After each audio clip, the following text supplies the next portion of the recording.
नमस्कार। आज मैं फिर से उपस्थित हूं आपकी कक्षा में, जिसमें भाषा के सिद्धांत या भाषा के शिक्षण के सिद्धांत को लेकर के, जो कि एक महत्वपूर्ण टॉपिक है। खास करके आप सीटेट की बात करें या फिर आप जो शिक्षक भर्ती परीक्षाओं से संबंधित बात करें तो महत्वपूर्ण टॉपिक होता है। अगर हम भाषा शिक्षण के सिद्धांत को हम देखने का प्रयत्न करें तो भाषा शिक्षण क्या है? तो भाषा शिक्षण वह माध्यम है जिसके माध्यम से हम बच्चों में ये देखना चाहते हैं कि बच्चा कैसे सीखता है, या फिर ये प्रक्रिया या माध्यम होता है जिसके माध्यम से हम बच्चों को किस प्रकार से सिखाएं, इस पर बल दिया जाता है। तो मुख्य रूप से बच्चा कैसे सीखता है या फिर हम इसको कैसे सिखा पाते हैं, ये इस पर फोकस्ड रहता है। और ताकि क्या हो, तो बच्चा भाषा को समझ करके उसको प्रयोग में ला सके। इसके लिए कुछ सिद्धांतों की ज़रूरत होती है, कुछ शैलियों की ज़रूरत होती है, जिसका हम आज डिस्कशन पूरे संपूर्ण रूप से करेंगे। तो इसमें सबसे पहला जो आता है आपका अभिप्रेरणा व रुचि का सिद्धांत। तो ये अभिप्रेरणा क्या है? तो मोटिवेशन, अर्थात जब भी कोई भी चीज़ें हम करते हैं तो वहाँ पर मोटिवेशन का होना अनिवार्य तो नहीं कह सकते हैं, लेकिन अगर हम मोटिवेशन देते हैं, अभिप्रेरणा देते हैं, तो निश्चित रूप से उसके जो सीखने की गति होती है वो बहुत ही तीव्रता के साथ आती है। अब मान लीजिए कि कोई भी चीज़ें ऐसे चलती रहती है, अर्थात सीखने का क्रम अगर ये रहता है, लेकिन अगर हम वहाँ पर मोटिवेशन का प्रयोग करते हैं तो डेफिनेटली उसके सीखने की गति में बहुत ही तीव्रता आती है, बहुत ही अग्रसर होता है। क्योंकि अगर हम कोई भी, मान लीजिए कि कोई भी चीज़ सीखने का प्रयास करते हैं और उसको हम अब मोटिवेशन किस प्रकार से दें, तो उसमें हम बहुत अलग अलग प्रकार से दे सकते हैं, चाहे वो सांकेतिक भाषा में या शाब्दिक भाषा में, या फिर आप किसी पुरस्कार के माध्यम से, किसी बातचीत के माध्यम से, किसी प्रशंसा के माध्यम से, अनेक प्रकार से हम शिक्षा उसको अभिप्रेरणा दे सकते हैं।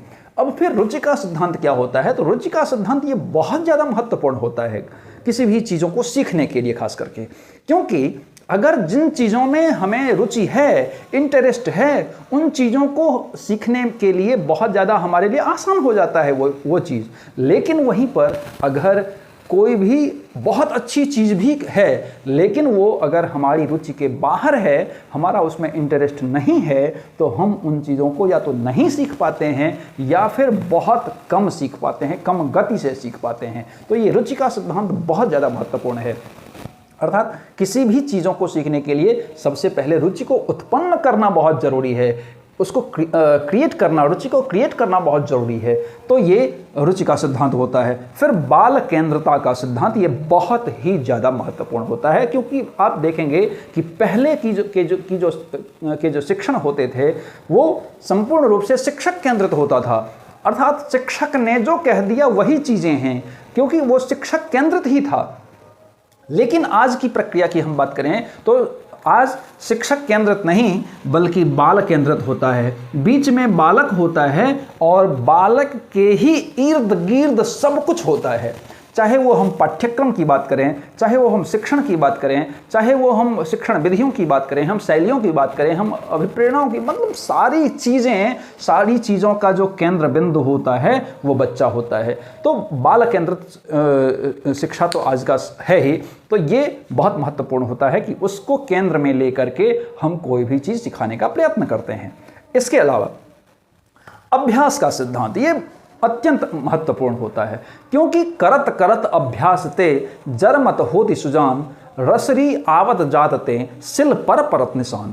अब अगर हम देखेंगे तो कोई भी चीज़ अगर हम बहुत ज़्यादा अभ्यसित होते हैं, अभ्यास करते रहते हैं, तो डेफिनेटली वो चीज़ हम सीखने में समर्थ हो जाते हैं। वहीं पर अगर हम कोई भी चीज़ को एक बार देख लिए और हम छोड़ दिए, उसका अभ्यास कभी भी देखे ही नहीं, तो डेफिनेटली वो हमारी स्मरण शक्ति के वो बाहर हो जाती है और हम उन चीज़ों को याद रखने में, समझ पाने में असमर्थ हो जाते हैं। तो ये अभ्यास का सिद्धांत तो बहुत महत्वपूर्ण होता है। आप देखेंगे कि जब बच्चा चलता है तो चलने में धीरे धीरे वो उठकर बैठता है, बैठ करके फिर एक दो कदम, फिर 2 से 3 कदम, 4 कदम, 5 कदम, फिर दौड़ने लगता है और फिर अपने बॉडी पर वो कंट्रोल कर पाता है। तो ये सब क्या होता है? ये अभ्यास के दौरान होता है। अगर हम कोई भी हम सभी लोग अगर शिक्षक बनना चाहते हैं तो शिक्षक बनना चाहते हैं तो क्या हम एक ही दिन में शिक्षक बन जाते हैं? ऐसा नहीं है, क्योंकि उसके लिए हमें बहुत सारी प्रक्रियाओं से गुजरना पड़ता है,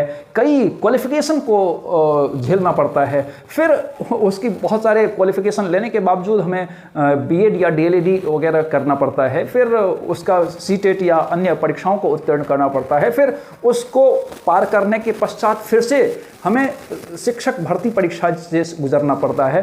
तमाम चीज़ों से गुजरने के पश्चात हम शिक्षक बन पाते हैं, और उसमें भी जब हम पहली बार जाते हैं पढ़ाने के लिए तो क्या हम उतने सक्रियता से पढ़ा पाते हैं? शायद नहीं, क्योंकि उसमें उस समय हमारा कॉन्फिडेंस नहीं होता है, उस समय हमारे वस्तु पर, विषयों पर पकड़ नहीं होता है, ये सब सारी चीज़ें उसमें होती हैं। लेकिन जब हम अभ्यास उन चीज़ों का बार बार करते रहते हैं तो वही चीज़ें क्या होती हैं कि हमारा अभ्यास उसमें हो जाता है और हम उन चीज़ों को करने में समर्थ हो पाते हैं। और यही भाषा के साथ भी होता है। फिर आता है आपका क्रियाशीलता का सिद्धांत। तो क्रियाशीलता, अगर भैया हम कक्षा में बच्चे बैठे हुए हैं और हम कितना भी बक करते रहते हैं, हम कितना भी अपने अच्छी विधियों का प्रयोग करें, अच्छे शैलियों का प्रयोग करें, ये सारी चीज़ें हैं, लेकिन अगर फिर भी बच्चा अगर क्रियाशील नहीं है तो ये सारे चीज़ व्यर्थ हैं। अगर मान लीजिए कि इसी के कारण से हमें बच्चों को क्या इफेक्ट डाल सकता है, अर्थात उन विधियों का हम सहारा लेते हैं, उन शैलियों का हम सहारा लेते हैं जो कि बच्चे पर इफेक्ट डाल सके, ताकि बच्चे हमारी ओर आकर्षित हो सके और उसमें क्रियाशीलता हो सके। अगर कोई मूवमेंट ही नहीं है, हम इन्हीं चीज़ों में हम क्या करते हैं, प्रश्न उत्तर पूछना या फिर क्रियाशीलता रखना, कक्षा प्रबंधन रखना, शिक्षण विधियों में परिवर्तन करना, कौशलों में परिवर्तन करना, ये सब सारी चीज़ें इसमें समाहित होती हैं, जिसके कारण से ये क्रियाशीलता बनी हुई रहती है और हम उस क्रियाशीलता के माध्यम से उन चीज़ों को सिखाने में समर्थ हो पाते हैं, चाहे वो भाषा ही क्यों न हो। फिर इसके बाद आपका आता है वैयक्तिक विभिन्नता का सिद्धांत। तो ये बहुत महत्वपूर्ण होता है ये वैयक्तिक विभिन्नता, क्योंकि हम देखते हैं कि एक ही माता पिता के अलग अलग जो संतान होते हैं उनमें भी वैयक्तिक विभिन्नता अलग अलग पाई जाती हैं। तो अगर एक कक्षा में बहुत सारे बच्चे हैं तो डेफिनेटली उसमें वैयक्तिक विभिन्नता का होना तो स्वाभाविक सा लगता है। तो जब वैयक्तिक विभिन्नताएं स्वाभाविक होती हैं तो उसके स्तर अलग होते हैं, उसकी योग्यताएं अलग होती हैं, उसकी क्षमताएं अलग होती हैं, उसके सोचने का तरीका अलग होता है, उसके उठने बैठने का तरीका अलग होता है। तो ये सब सारी चीज़ें जब अलग प्रकार के होते हैं, उसके रुचि अलग अलग होते हैं, तो उनके रुचि, उनकी योग्यता, उनकी क्षमता, उनके ढंग, उनके सोचने का तार्किक शैली, उन सारी चीज़ों को हम भांप करके या आकलन करके हम उन चीज़ों को जब बच्चों को सिखाते, पढ़ाते, समझाते हैं तो बच्चा सीखता भी है, पढ़ता भी है, समझता भी है और उन चीज़ों में आगे भी बढ़ता है। अर्थात कोई भी चीज़ सिखाने के लिए हमें वैयक्तिक विभिन्नता को समझना बेहद आवश्यक होता है। इसके अलावा चयन का सिद्धांत। तो चयन का सिद्धांत होता क्या है दरअसल? तो चयन का सिद्धांत वो होता है, मान लीजिए कि सपोज आपके पास ये नौकरी, ये नौकरी, ये नौकरी, ये नौकरी, ये नौकरी, ये नौकरी, फिर ये नौकरी, इतनी सारी नौकरियों का ऑफर आपके पास आ रहा है। अब नौकरियों का ऑफर आ रहा है तो नौकरियों की आपके लिए बहार है भाई।